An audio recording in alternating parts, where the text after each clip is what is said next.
नमस्कार दोस्तों, उम्मीद है आप सब लोग अच्छे होंगे, खुशहाल होंगे। तो देखिए हमारा छोटा सा खेत है, पहले आपको हम खेत दिखा देते हैं। और इसमें हमने मूली और सरसों, मेथी, पालक, धनिया, हरा सब चीज़ लगाई है। और हमने बहुत सारी सब्जियां इसमें से तोड़ भी ली हैं। तो अभी बची हुई सिर्फ मूली और मिर्ची के पेड़ हैं। तो ये मूली भी उखड़ गई थी, तो इसको भी हम खाने के लिए निकाल लेते हैं। इसका बीज बनाने वाला था मैं, लेकिन इसका बीज बनने से पहले ही इसको बच्चों ने उखाड़ दिया। तो मैंने कहा चलो अब उखा ले लेते हैं। देखिए कितना बढ़िया है, घर में ही आप लगा सकते हैं आराम से।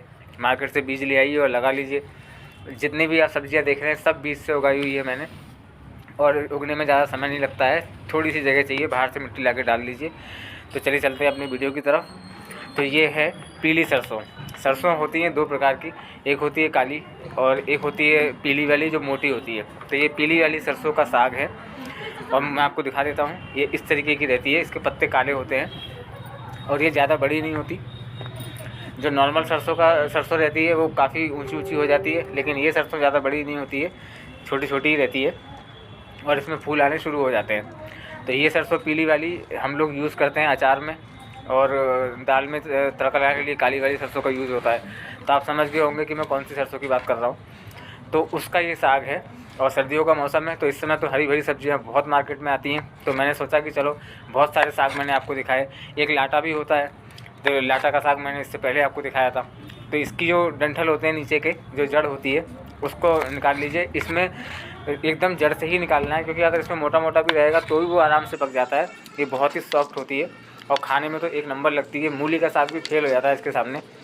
तो मैंने कहा चलो आपके साथ शेयर करते हैं। ये सब्ज़ी भी बहुत कम आती है बाज़ार में, कल मुझे दिख गई थी तो मैं ले आया। मैंने कहा चलो इसको अब बना के दिखाता हूँ।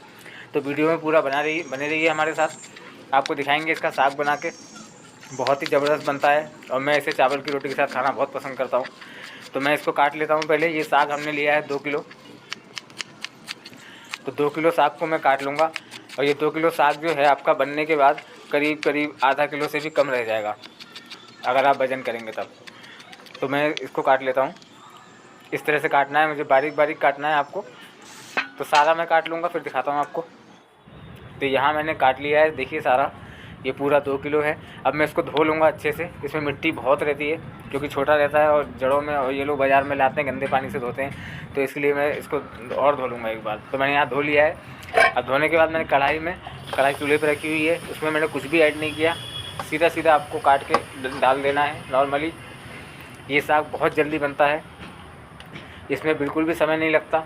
आप आराम से रख दीजिए इसको चूल्हे पे ऐसे ही कढ़ाई में और इसको पकने दीजिए अच्छे से। इसमें पानी वानी कुछ भी डालने की ज़रूरत नहीं है, क्योंकि जब आप धोने के बाद, काटने के बाद धो लेंगे तो पानी ऑलरेडी बहुत हो जाता है और ये साग पानी खुद भी बहुत छोड़ता है।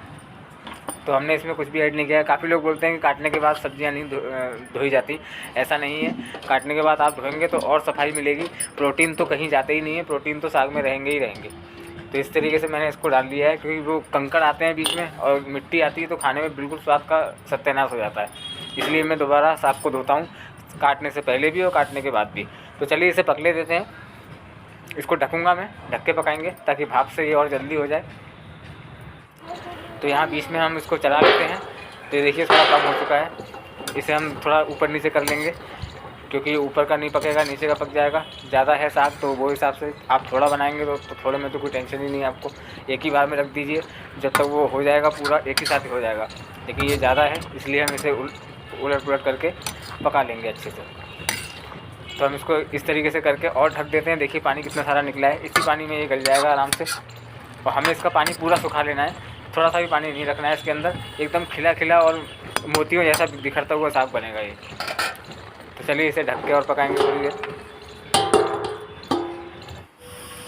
तो यहाँ पे देखिए ये पूरा हमने पका लिया है और इसको हम निकाल लेते हैं। अब इसमें बिल्कुल भी पानी नहीं है, देख सकते हैं आप। और जब भी आप ये साग बनाते हैं तो कढ़ाई जो लोहे की आपकी रहती है तो वो पूरी सफ़ेद हो जाती है, और पता नहीं क्या है इसका रीज़न, लेकिन हो जाती है।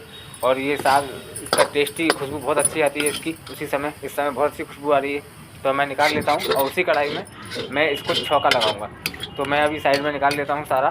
देखिए कितना प्यारा साग लग रहा है, पूरी तरीके से गल चुका है। जो मोटे मोटे उसके डंठल थे वो भी गल चुके हैं। कढ़ाई को मैं साफ़ कर लेता हूँ थोड़ी सी, ताकि इसमें साग ना रहे। तो मैंने साफ़ कर लिए। यहाँ पे मैं यूज़ करूँगा सरसों का तेल। सरसों के तेल और लोहे की कढ़ाई और सरसों का साग, इन तीनों का कॉम्बिनेशन बहुत ही बढ़िया रहता है। तेल होने के बाद मैंने यहाँ पे डाल दिया है दरदरा कूटा हुआ धनिया सूखा, और सूखे धनिया के साथ साथ इसमें हम ऐड कर देंगे सूखी लाल मिर्च, जो कि और ज़्यादा टेस्ट देगी आपको बेहतरीन वाला। सूखी लाल मिर्च होते होते ही हम यहाँ पे लहसुन ऐड कर देंगे। हमने यहाँ पे लहसुन काटे हैं करीब 2, इनको हमने मोटा मोटा काट लिया। और यहाँ पे हम यूज़ करेंगे हींग। ये हींग की डिब्बी 10 रुपये की आती है, तो मैंने आधी डिब्बी पूरी डाली थी उसके अंदर, क्योंकि साग हमारा ज़्यादा था। अब यहाँ पे हरी मिर्च मैंने काटी है। इसमें लाल मिर्च का यूज़ नहीं होता, हल्दी का यूज़ नहीं होता, धनिया पाउडर का यूज़ नहीं होता। इसमें सिर्फ यही मसाले पड़ते हैं जो मैंने आपको दिखाए, और सिंपल और बड़ा हेल्दी है। आप हफ्ते में करीब 2-3 बार खाइए। ये वाला साग ना मिले तो कोई सा भी मूली का, सरसों का, दूसरी सरसों का कोई भी साग मिले, आपको यही सेम तरीका रहता है उसको बनाने का, और आपको देखिए कितना मज़ा आएगा खाने को। तो जब ये हमारा मसाला हो गया, इसमें हम ऐड कर देंगे अब साग, जो कि हमने पहले ही इसको पका के रखा हुआ है। साग, हरी सब्जियां सेहत के लिए बहुत अच्छी होती हैं, और ज़्यादा मसाले का तामझाम नहीं, बस सिंपल गांव में ऐसे ही हम बनाते हैं, और ये बहुत ही बढ़िया बनता है। तो हमने अभी यहाँ पे साग ऐड कर दिया है। अब इसे हमें कड़क तरीके से भूनना है, बहुत बढ़िया तरीके से। नमक भी ऐड कर देते हैं, क्योंकि अब तो साग इससे कम नहीं होगा, इतना ही रहेगा ये। तो हम अब इसमें नमक डाल के इसको अच्छी तरीके से, एकदम बढ़िया तरीके से इसको हमें कड़क करके भूनना है। करीब 2 से 3 मिनट तक गैस को कर दीजिए फास्ट, और उसको बढ़िया तरीके से भून लीजिए। इसमें पानी की आवाज़ जो हल्की हल्की आ भी रही होगी वो भी ख़त्म हो जाएगी, क्योंकि पानी तो बिल्कुल है ही नहीं उसमें। फिर भी हम इसे तेल में अच्छे से फ्राई करेंगे। तो चलिए कर लेते हैं इसे बढ़िया से तरीके से फ्राई।